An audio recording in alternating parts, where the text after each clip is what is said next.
Hey everyone, before we dive in, make sure to subscribe to my channel for more real-life stories like this.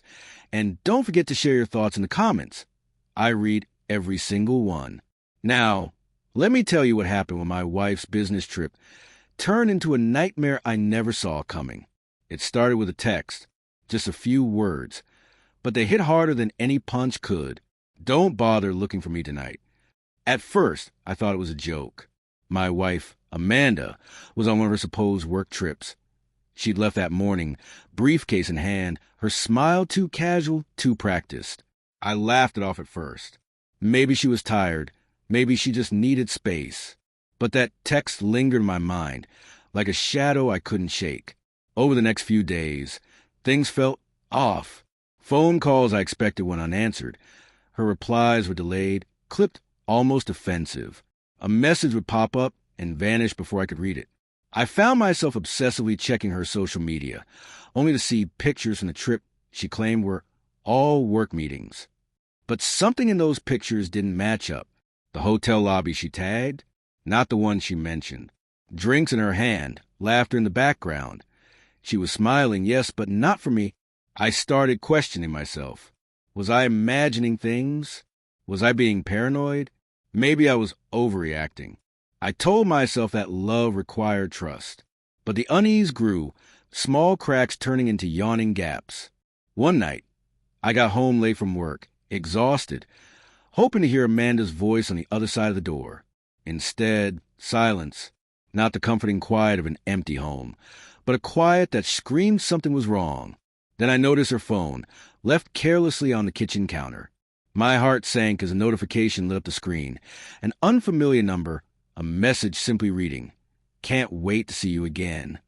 My hands trembled. I didn't read further. I didn't need to.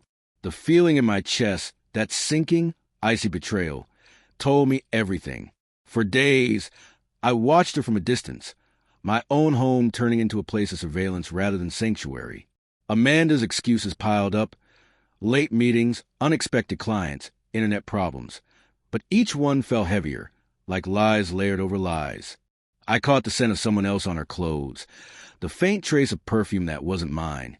And suddenly every memory we shared, the laughter, the weekend trips, the quiet nights, twisted into doubt.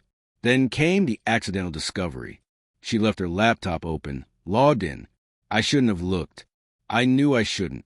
But curiosity, heartbreak, and a desperate need for the truth pushed me forward. Emails, chat logs, secret plans.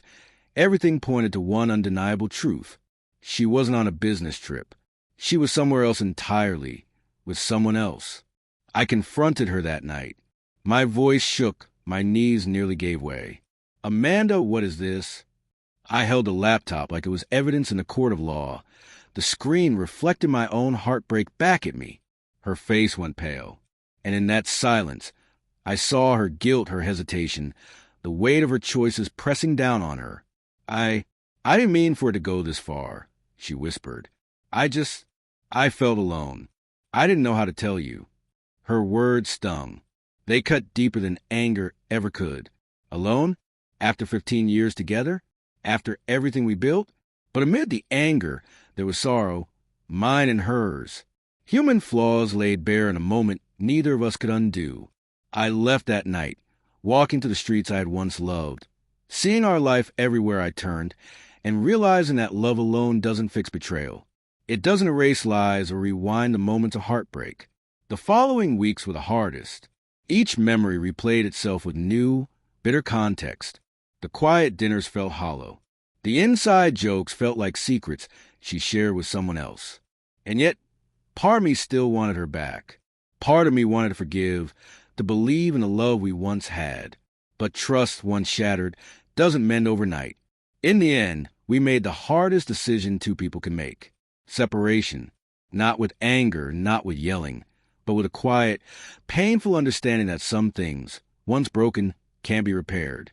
Not fully. She moved out, taking her things and leaving behind echoes of a life that had felt so certain. I stayed behind, holding on to the pieces of myself that remained intact. It hurt. Every day hurt. But in that hurt, I found clarity. I found self-respect. I found the courage to believe that my life could continue, whole, without someone who couldn't meet me in honesty. Now, when I think of that trip, her trip, the one that wasn't what she claimed, it's a mix of anger, sorrow, and hard-earned wisdom. Betrayal teaches you about people, yes. But more importantly, it teaches you about yourself, your limits, your strength, and your worth. If you've ever faced something like this, or if you're struggling with trust, know that heartbreak is not the end. It's a turning point. And sometimes, the hardest goodbyes are the ones that save your soul. If this story hit you, drop a comment below and tell me your thoughts. Have you ever faced a betrayal like this? And don't forget to subscribe. There are more stories coming that will shake you, move you, and maybe even make you see the people around you differently.